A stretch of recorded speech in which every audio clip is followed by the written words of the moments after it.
Good morning, everyone. Good morning. This is an amazing honor again to be chosen to kick off this amazing conference.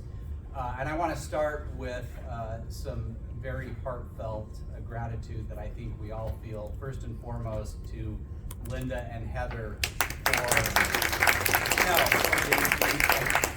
I can't even begin to imagine all of the logistical details that they have to handle to pull this off, and yet they do it, and I'm just thrilled to be a part of it.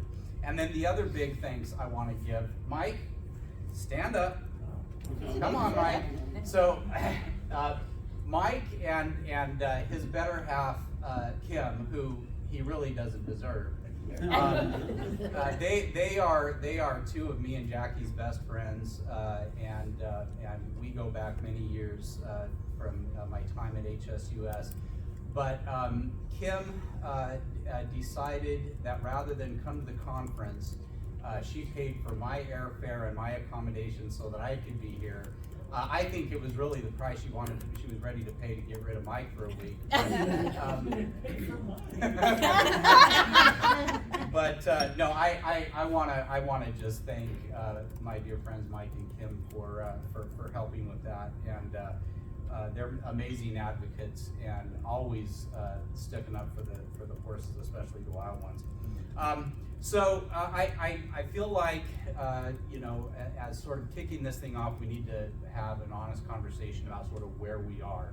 And let's face it, things right now are feeling pretty bleak. I mean, it was bleak last year, and there's, after a year of battling and strategizing and everything, I mean, we still have, roundups planned, thousands of horses are in the crosshairs for the BLM. We've got terrible conditions in long-term holding with mass die-offs and horses in cramped, crowded, filthy conditions in government holding corrals. We've got unprecedented numbers of horses showing up in kill pens. Britta told me just this morning that the number of horses exported is up by like 500 horses, and so more horses are going into the slaughter pipeline via the BLM's adoption programs. We've got more livestock out on our public lands, including on designated wild horse habitat. We've got the state of Wyoming calling for the slaughter of wild horses, and we've got a federal agency that is completely non-responsive, led by a director, Tracy Stone Manning, who is completely unresponsive, and of course she answers to Secretary of Interior Deb Haaland, who is completely unresponsive. And so what is driving the place that we're at and the hardship that these horses are having to endure? I have been saying quite a bit lately that the BLM's most potent weapon is not the helicopter, it's disinformation. The Bureau of Land Management has made gaslighting and the use of disinformation to perpetuate its activities to a high art. Vickery Eckhoff, who is going to be speaking here, and she's an amazing investigative journalist who probably knows more about the slaughter issue and wild horses in public lands than just about anyone. She, in 2021, she said 120 press releases were issued by the Bureau of Land Management about the need to clear out wild horses from public lands, and in every single one they talked about the overpopulation and the harm to the rangelands. And not once in those 120 press releases did the BLM ever mention the word livestock. And the problem is that we've got a failing news media that takes all of these press releases from the BLM and just regurgitates them like they're news. And I mean, even 60 Minutes, you had one job, 60 Minutes, you're 60 Minutes, you're supposed to be out there exposing what people don't know. And what did 60 Minutes do? It became this showcase for the BLM and all the wonderful things they're doing and perpetuating the very same lies.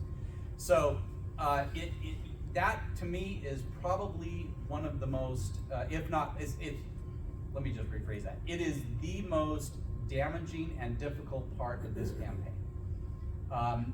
It is at the root of the unwillingness of Congress to consider looking at this issue from a different angle. It makes it very easy for a member of Congress who is trying to juggle 1,000 other issues to just simply look and say, hey, I've got the Humane Society of the United States pushing for roundups, and I've got the beef industry pushing for roundups. Well, that never happens. You never get two sides of an issue coming together for this. And it makes it so easy for a member of Congress to say, well, gosh, these two sides agree. They're both lobbying me for more money, for more roundups. That makes it easy. But it's being driven by that same disinformation. And it's disinformation that is being repeated, not just by the agency, but by the news media, by the big national humane groups, and certainly by those in the livestock industry. But when you think about it, the BLM, I mean, boy, we go after the BLM hard, don't we? I know I do. I mince no words when I go after the Bureau of Land Management for the way that it is managing our wild horses and our public lands. But if you think about it, the BLM is doing what Congress gives it money to do. If Congress gave the money to the BLM and said, don't use this for helicopter roundups, use it for, on-range management or whatever, that's what the BLM would have to do. The Congress, though, they're getting money from the big global meat companies. Those oligarchs that are in charge of JBS from Brazil and Smithfield from China and Tyson and Cargill and National Beef, those oligarchs are really the ones pulling the strings that dictate what's happening on our public lands, not just to our wild horses, but to the wolves and the grizzlies and all of the wild creatures. And so, we can say, well, that's where the buck stops. The buck stops with those big meat cartels who behave very much like international cartels.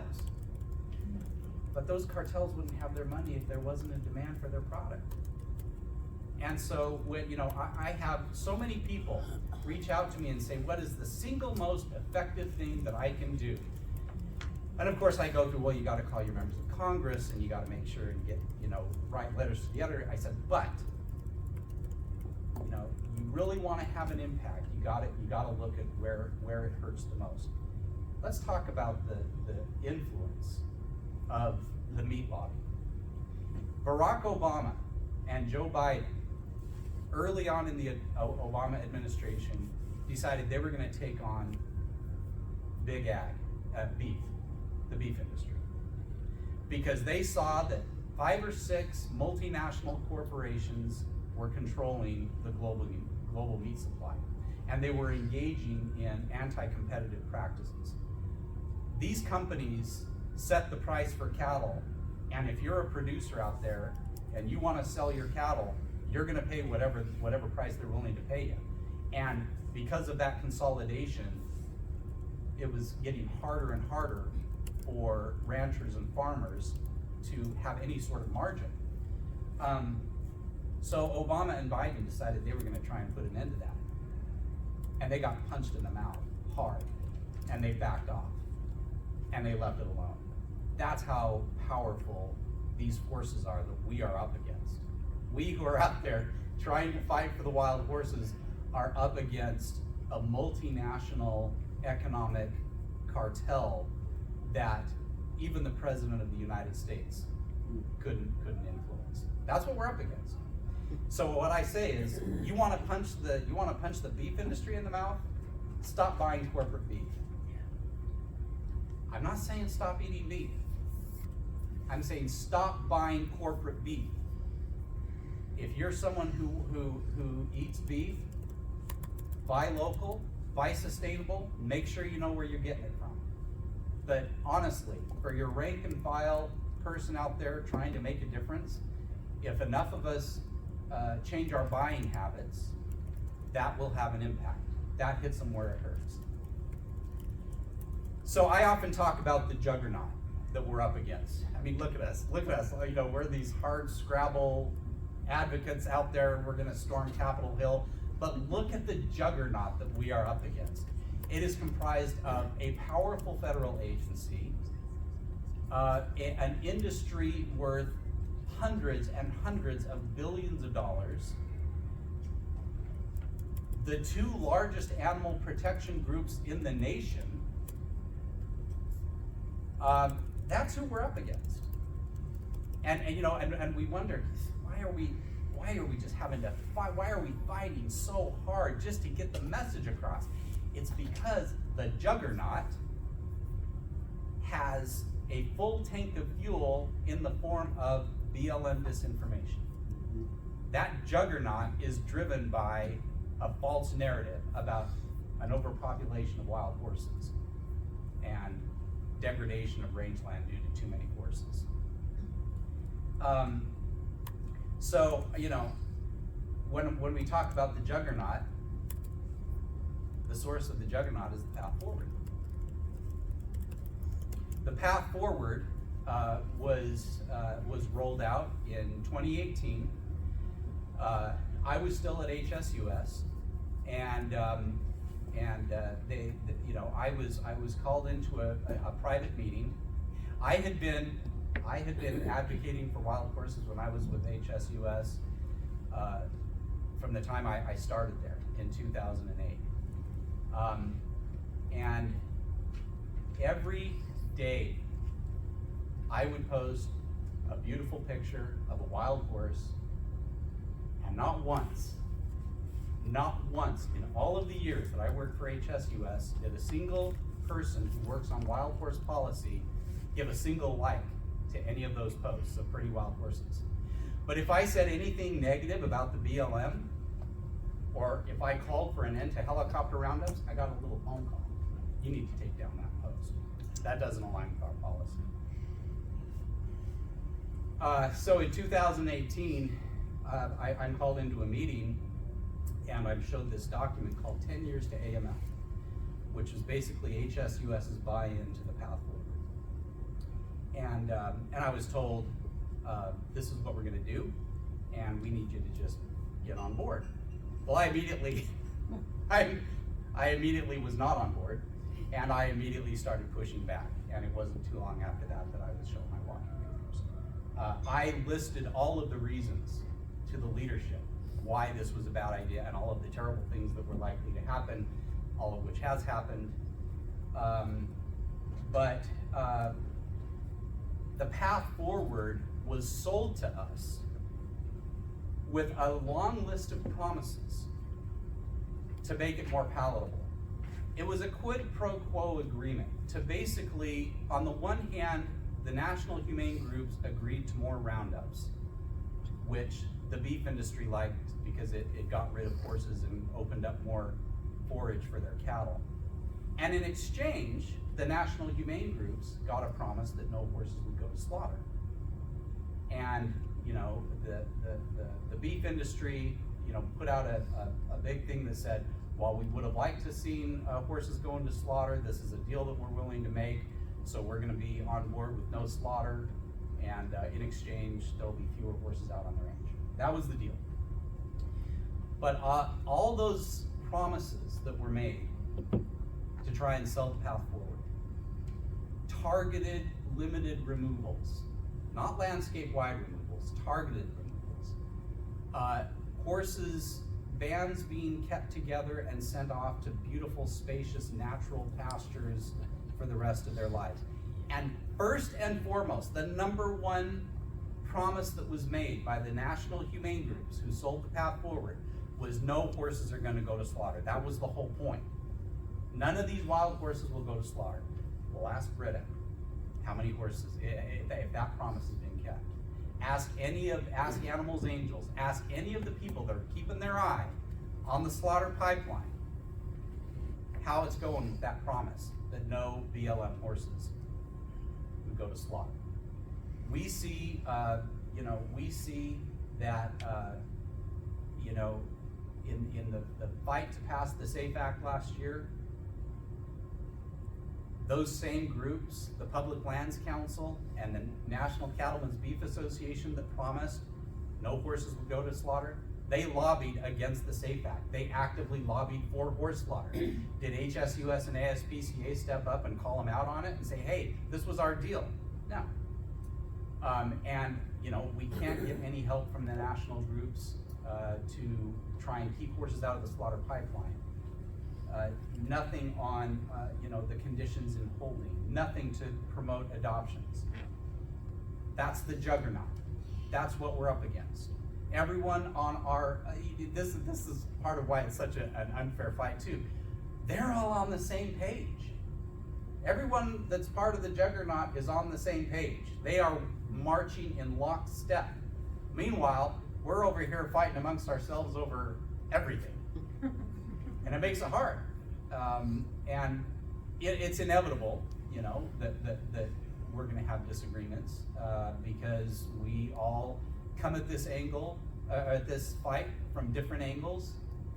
We all have our different areas of emphasis. We all have different ideas on how different things should work, what things should be used, what shouldn't be used. So that's the bad news, all right? Enough of that. Let's talk about why I think there is still a lot of cause for hope. I think that where the BLM's most potent weapon is disinformation, our most potent weapon are the filmmakers and the photographers, the artists, the authors, the musicians. I believe that the work of creative people is probably the most important tool that we have at this point. In the work that I've been doing to promote Ashley Avis's movie Wild Beauty, I have been to several screenings and film festivals, and after every single one, the entire audience is both inspired and outraged. And without exception, the number one question is, how can I help? And everyone, the audience is, they had no idea. They had no idea this was going on. And these, we've got James Anaquan Kleiner, his movie. We've got Katia Louise, who did a movie about slaughter. These are powerful, powerful tools, and we need to get them out and be seen by as many people as possible, because it really does wake people up and prompt them to action. We have, sanctuaries and rescues that have really stepped up in a big way to take displaced wild horses that have been rounded up. There feels to me like there is growing grassroots engagement. I attribute it to more and more people waking up to the plight of our wild horses through the films, the photography, and so forth. There is great movement now on a new slaughter bill that we are working on, an animal wellness action. We have assembled an amazing coalition that includes everyone from the Jockey Club to the Canna Foundation to AWE, real leaders and influences from throughout the equine world. And it is, I think, a very simple and elegant strategy, and that is to take the cat and dog meat trade prohibition act from 2019 and simply add the word "or equines," and then require the USDA to come up with a program to guarantee that horses aren't crossing over for slaughter. The objective would be to introduce that as a freestanding bill, and we've got some great sponsors for that.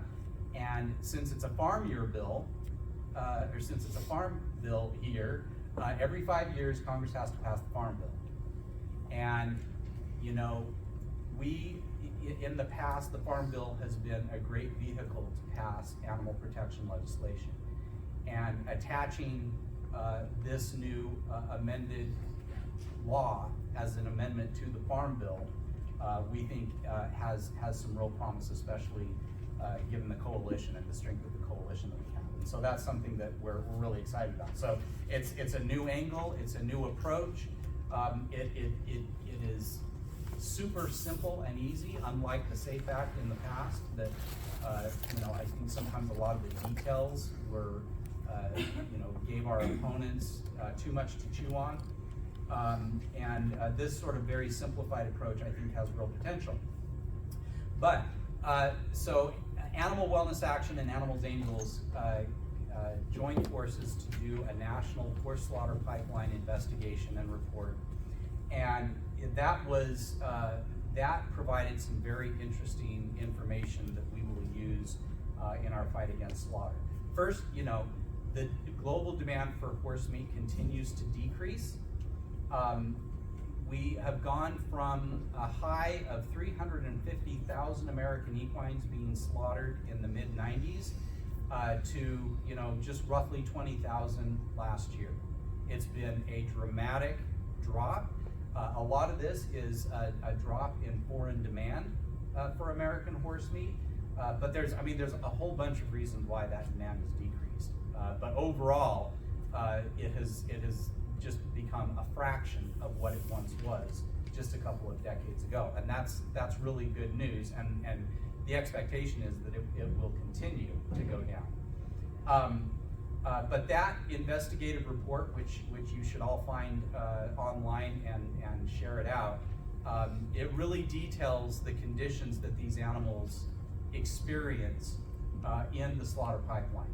It shows the conditions at the auctions, it shows the conditions on the trucks and the trailers, and it shows the conditions at the feedlots in Canada where these horses are waiting to be slaughtered. And I'm not even going to go into the details because they're too sad and too heartbreaking and awful. But it's good information to share out with people, because you've got groups like, the veterinarians and other horse industry groups saying, well, we need to, have humane slaughter as an option. It's humane euthanasia, and it's this kind of information that we got with Animals Angels that really just proves that, and really kind of speaks for itself. And then we've got movement. I look at Colorado. This wild horse bill is on the move, and I know there are some critics to it. But what I see in Colorado is I see a group of people in a state that is ready to do its own thing, to set up a program that works for Colorado. And I'm sure that there are details that I might disagree with. There might be details that that might work, some details that might not work. But why not let Colorado take the lead in setting up a new system, and let's see what works, and let's see what doesn't work, and let's see if it's something that can be used in other states. But when I see the coalition that is working on that bill, I see In Defense of Animals, I see the Homes for Horses Coalition, I see the Cloud Foundation, AWHC, I see, and when I see all those groups and their logos, I see the people at each of those organizations that I know, and those are all people that I know and that I like and that I trust are honestly trying to do the very best that they can and the right thing for the wild horses of Colorado. So, it's very exciting to me to see what's happening in Colorado. We had that slaughter bill, and that was kind of an eye opener, because I felt like it was a great bill, and ultimately it was killed. Anytime a bill in a state legislature gets assigned to an ag committee, you kind of know right out of the gate that it's, its days are probably numbered. But it was a really good exercise, I felt. And I feel like it was sort of a good primer for the wild horse bill that they're working on now. But the other thing is the political reality right now. There's a sense among some wild horse advocates that because we have more Republicans in Congress, that maybe makes our job harder. And I disagree. I have talked to a lot of Republicans over the past year about wild horses. And folks, there are 1,000 reasons why good, strong Republicans should absolutely be clamoring for reform. I especially, talking to Republicans that live east of the Mississippi, a lot of them don't even know, that we have an issue or that we have a problem. And when they hear about it, they're just like, we were in a conversation with Kat Kamek, who's the representative from the Ocala, Florida area. And she's a horse person, born and raised on a Colorado horse ranch. She was outraged when she heard about what's going on. She didn't know. And she said, this is crazy. And you meet people where they are and you address the issues that they care about. Republicans care about fiscal responsibility, taxpayer accountability, all of the things that the BLM is not doing. Working with Marty Irby, who is a strong, proud Republican, seeing the ability that he has to gain Republican support for helping horses and helping animals. Helping animals is a nonpartisan issue, you guys. I come from a long line of Republicans. They all love animals. They come at it from a different angle than I do, but I think there's some real opportunities. It may mean that we adjust our narrative and talk about things in a way that appeals to the conservative mindset, but I feel like that's doable. And believe me, I've heard a lot of Republicans, you talk about the Bureau of Land Management and they'll give you an earful about their opinion, and it's not positive. I've only got a few minutes. This is probably good. This is good, because I told Tani, you may have to throw a shoe at me. I'm a former trial lawyer, so I go on and on and on. So where to from here? Well, one of the things I love about Ashley Avis's movie is that she's got this part where she shows all of the children and kids and teenagers who wrote in letters to their senators and representatives and President Biden asking to stop the roundups and help the horses. The idea that there is a next generation that is lining up to take over this fight, because I don't know about you, but I'm getting tired. It's very encouraging for me to know that that young people are being made aware of this and that they're willing to stand up and be heard. And I think we really need to encourage that. So the fact that there are good young people involved, the fact that we've got, I feel like more people who are reaching out saying, how can I help? When we were out on the mall yesterday talking to people, most people had no idea, but they wanted to learn more. Final word, since I'm almost done here, collaboration and getting along. We cannot afford to argue amongst ourselves when we've got a juggernaut as an opponent. You may not see eye to eye with someone on fertility control. You may not see eye to eye on the Veterans for Mustangs Act, whatever it is. But if you are trying to stop the roundups, trying to stop slaughter, trying to prioritize wild horses on their designated habitat over livestock, you can talk smack about me all day, every day, and you are still on my team. And so if we can all stay focused on the long game, federal legislation, folks, it doesn't surprise me that we've been working so long on stopping slaughter. There are a lot of policy issues that have nothing to do with this, that have to do with children and the handicapped and tax that have taken decades to try and get reformed. And the other thing I want to say is, we're here for the wild horses, but by fighting for the wild horses, what we're fighting for is their land. And if we're fighting for their land, then that means we are also fighting for the wolf and the grizzly and the bison and the sage grouse. Things are really, really hard for wild horses right now. But have you seen what's happening to the wolves? I mean, to be a wolf advocate, you know, right now in this political reality is absolutely heartbreaking, absolutely terrible. And so this fight is bigger than just the wild horses. This is about preserving our wild places and all of their inhabitants. And it's also about being, forcing our government to work for us, the taxpayers that are actually paying their salaries and paying for the agencies, so that they listen to us and not those forces of cruelty and greed and corruption that are making up the juggernaut that we're trying to take down. So, like I said, I could go on and on, but I'm thankful to be here. I'm thankful for all of you. I'm inspired by all of you, and I just want to be here to help and advise and be your partner, marching into battle all day, every day. That's what I'm here for. So, thank you.